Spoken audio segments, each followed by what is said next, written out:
Well, good evening and welcome to 16 WAPT's Chronicle Black and White.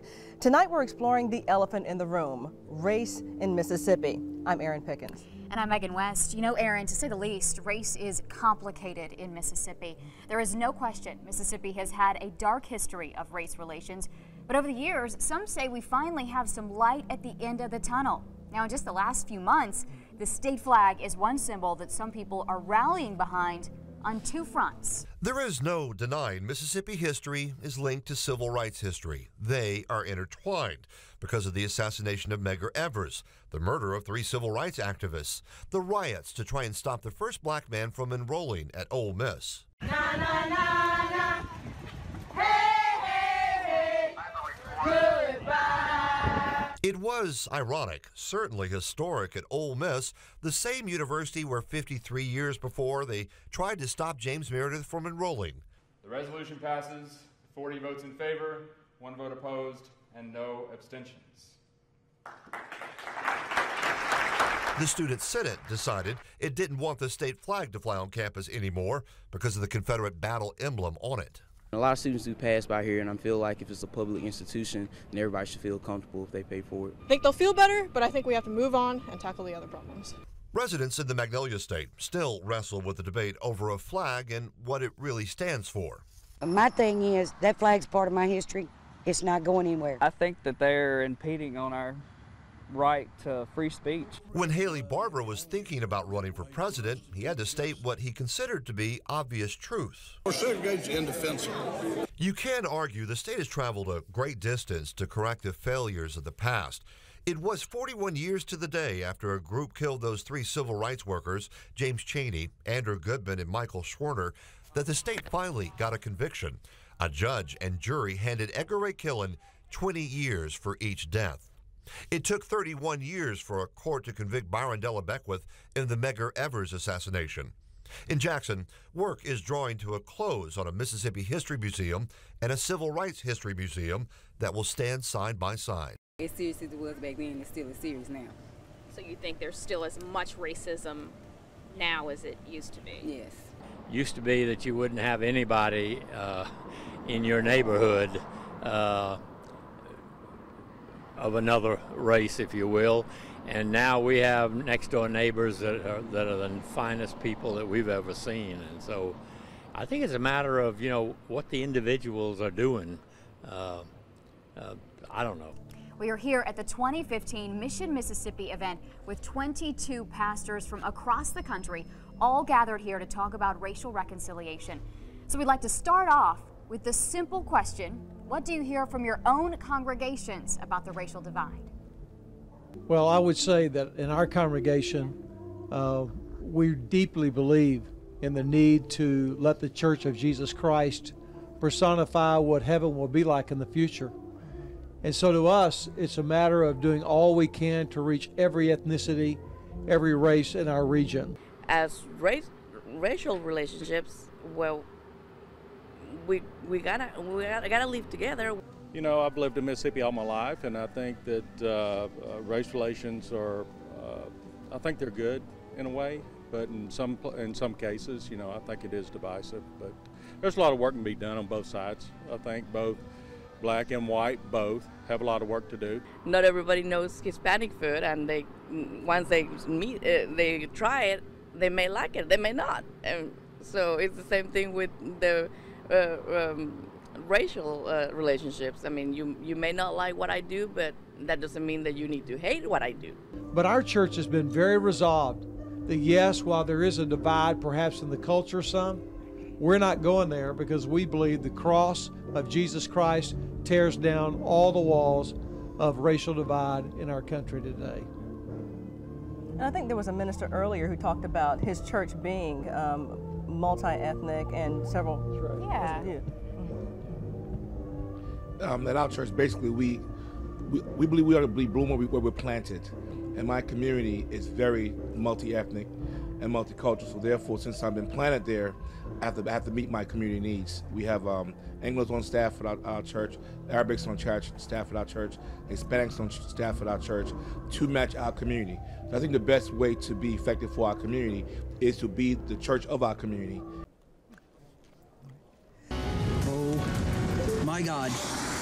No, no, no, no, no, no, no. Tornadoes. Destructive. Oh my God. Killer winds can strike with little warning, leaving a trail of devastation. Homes, businesses, lives destroyed. When it comes to tornadoes, minutes can mean the difference between life and death. Folks, we got a full-blown emergency here. We got tornadoes all over the place. Tonight, the 16 WAPT weather team is the one to watch for killer winds. See what to watch and listen for when tornadoes threaten. Be prepared, stay alive. I'm in the Weather Center with meteorologist Brittany Bell, and when it comes to long-tracking tornadoes, Brittany, Mississippi is #1. Now take a look at what it's like being inside the storm.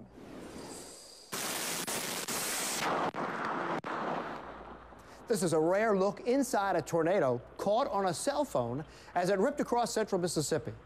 We are in the middle of our main tornado season now. We see a large portion of our tornadoes during the spring. What makes them so dangerous is that many of them occur at night. But tornadoes can hit at any time of the day. Mississippi's already seen about a dozen tornadoes in the last 3 months. And we can't forget about April the 28th, 2014. More than 20 tornadoes ripped across Mississippi. The storms did millions of dollars in damage and killed more than a dozen people. One of the worst hit was Louisville. An EF4 blasted across the area, killing people and destroying the hospital and leaving the town in ruins. And when most people think of tornadoes, they think of Tornado Alley, a large area stretching from the Dakotas to Texas. But Dixie Alley is just as bad, if not worse. And one study found that one spot of the Magnolia State sees the highest risk in the entire nation for tornadoes. The month of April is the worst when it comes to powerful tornadoes like this monster. Almost 2 miles wide, the twister killed 10 people as it stayed on the ground for nearly 3 hours and produced winds as high as 170 miles per hour. I had my eyes open the whole time the storm was hitting. I saw all of this coming down in on us. Let me tell you, some scary stuff. It's crazy when you're sitting outside 1 minute and everything is here in a matter of seconds. When you walk out, it's all gone. Well, we all know about Tornado Alley that stretches through the Great Plains, but Mississippi is in the dead center of Dixie Alley. It spans from Arkansas all the way to Georgia. Now, a study published by Dr. Grady Dixon of Mississippi State University states that central and southern Mississippi are the most active spots for tornadoes in the country in a given year. Now, Dr. Dixon's research shows when looking at tornado path lengths, Smith County, Mississippi is the most likely spot in the United States to see a tornado in a given year. Prime time for tornadoes in Mississippi is late February through early April. And what you probably don't realize is that November is a second tornado season. During these times of the year, huge areas of warm and cold air collide. You know how it is here in Mississippi, one warm day and then cold the next. And that scenario produces powerful thunderstorms known as supercells. Here's what happens. Along the boundary or where cold and warm air meet, thunderstorms form. Its intricate workings are shown here in the computer model from the University of Illinois. Twisting and violent wind patterns swirl upward through the rear of a developing storm. The computer-generated balls mark the thunderstorm's strongest updrafts. It's under these updrafts that tornadoes spring to life. And when a Mississippi twister is born, it moves quickly, usually at speeds of 40 to 60 miles per hour, striking hard and fast, allowing little time for reaction. The state is also first in the nation when it comes to violent killer tornadoes. Two of the most violent twisters were the EF4 tornado and two EF5 tornadoes during the historic outbreak of April 27th and 2011. The two EF5 tornadoes killed 18 people. The hardest hit area was Smithville, where a large portion of the town was destroyed. The other scary statistic, nearly 80% of tornadoes happen at night in November in Mississippi. On the night of November 21st, 1992, an F4 tornado slammed into Brandon, killing 12. This tornado is the 6th longest tracking tornado in Mississippi. 9 years later, the Fairfield subdivision of Madison was struck in the pre-dawn hours of April 24th, 2001. and EF4 wiped bricked homes to their foundation, killing 7. The death count is high here for a lot of reasons. Mississippi's rolling hills and tree-filled landscape make twisters hard to see. And of course, many tornadoes hit our state at night, making it almost impossible to see them coming. Also, many Mississippians live in mobile homes, which are very vulnerable. People in mobile homes make up a large portion of those injured or killed by a tornado. Mississippi is second only to South Carolina in the nation to people living in mobile homes. It's about 1 in 5 families. Now, when tornadoes hit like those or this one that slammed into Bob Boyd Honda in April of last year, your life and those of your family depend on as much advance warning as possible. Tonight, we look back 10 years at the storm that tested Mississippi's strength and the changes and improvements we've made. This was the worst thing you could possibly think of. Katrina was worse than Camille. I didn't really believe it until the day after Katrina. We were ready for a power outage and a loss of water supply. We were not ready for the end of the world. Welcome to our Chronicle event, Hurricane Katrina, 10 years later. Thanks for joining us. I'm Ryan Houston. Tonight, we'll look back at how one storm changed the face of Mississippi. You know, Ryan, 10 years ago, I was one of the anchors who not only watched but reported on Hurricane Katrina as it slammed head-on in this region where I'm standing right now between Bay St. Louis, Mississippi and Waveland. It changed lives, and it helped reshape the decade. Now the storm has become a time marker of sorts. People all over the Gulf Coast talk about things as before Katrina and after Katrina. It was the storm forecasters had feared most, a massive Category 3 hurricane named Katrina. It set sights for the Mississippi-Louisiana border August 29, 2005. In Bay St. Louis, Brother Eduardo Baldiacita videotaped the landfall as it slammed St. Stanislaus School. There to that top step? The top step. That's a good 5 feet right there. And coming in, he managed to reach the second level of a stairwell and record the massive storm surge. I was standing about right here. Right there? Right here, yeah. And from here, you could see the other stairwell where the waves were crashing over it. You could see all the cars floating in the water. There was a TV floating in the water. Everything seemed to be floating. And in the days after Katrina moved inland, the wreckage left behind made most of the Mississippi Gulf Coast look like a war zone. 238 died in Mississippi. In all, the storm killed more than 1,800 people across the Gulf Coast. The sand was all the way up to the house from the beach. Kevin Ackland rode out the storm from his Bay St. Louis home. He said he almost became one of those casualties. I barely got out the back door because the back winds, you know, how the wind changes, the back winds were coming and it grabbed the door, and she had to grab me or I was out. This is what Bay St. Louis looked like right after Katrina. This is today. For example, 200 North Beach Restaurant was all but falling in 2005. Now, it is joined by more restaurants and businesses, a new marina. The mayor says the recovery has taken time. Actually, population-wise, we're a little ahead. You know, we're one of the few cities inside the Katrina ground zero area that is truly ahead of pre-Katrina in population. More than 11,000 now calling Bay St. Louis home again. In Biloxi, where casinos were actually shoved on shore, the beach road is open for business. A little further down in Gulfport, Jones Park features a marina, walking paths, free Wi-Fi. The port is bustling. Gulfport's mayor says while there are still scars from the storm, there are more bright spots in the recovery here. We're being rediscovered in a large sense, and people, when they come, particularly first-time visitors, they say, I had no idea how nice it was. It wasn't just Katrina that hit hard here. An economic recession hit the country just 3 years after. The BP oil spill hit 2 years after that. Along the beach road, there are empty lots and for sale signs scattered from one state line to the other.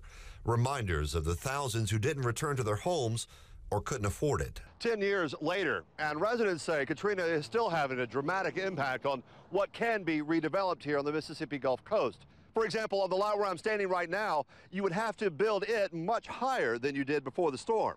But residents who live here say perhaps the biggest barrier in rebuilding the Gulf Coast is in the challenge to find insurance for businesses and homes here. Homeowners now face insurance rates quadruple what they were before the storm. The Beau Rivage says its insurance costs are more than 600% higher than in August of 2005. We don't have to do business in Mississippi. We chose to do business, and it's a great place to do business in. And casino business has helped pace the rebuilding effort. We're the 4th largest carrier at the Gulfport Biloxi Airport. We're literally bringing about 100,000 new visitors every year just through the plane program.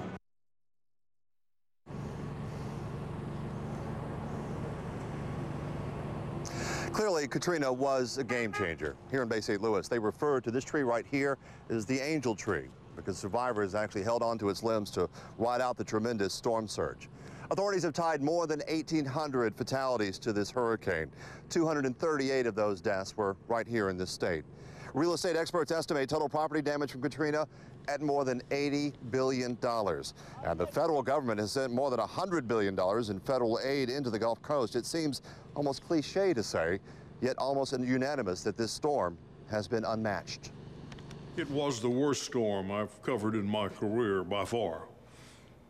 I had a hard time believing that because I had covered Hurricane Camille in 1969, which I thought had to be the worst thing that ever happened to the North American continent, and it was up until that time. So it was very difficult for me to believe that Katrina was worse than Camille. I didn't really believe it until the day after Katrina. I flew to the coast the morning after in a helicopter behind the governor. It looked like an atom bomb had gone off. It reminded me of the scenes I had seen of Hiroshima and Nagasaki in the aftermath of World War II. It was just absolutely devastated from the coastline all the way up to the Louisville and Nashville railroad tracks. Well, the difference between Hurricane Camille and Katrina was immediately apparent to me because the Louisville and Nashville Railroad Bridge across the mouth of the Bay of St. Louis, in Hurricane Camille, it had wiped the tracks off of the bridge. The bridge remained. This time, the bridge was gone. It had just disappeared. So you knew how much worse Katrina was than Camille immediately when you saw that. I remember after we finished the helicopter tour, we landed at Gulfport, there at the Air National Guard base. And Haley and I hugged each other. We were both crying. He was genuinely, deeply affected by it, as I was. We were both shedding tears. Here are two grizzly old guys holding each other, shedding tears because of what we had seen. When she did come on land, Hurricane Katrina was a monster. That storm left a scar on the U.S. like no other storm in history. This is just a glimpse of what it was like to ride out that storm.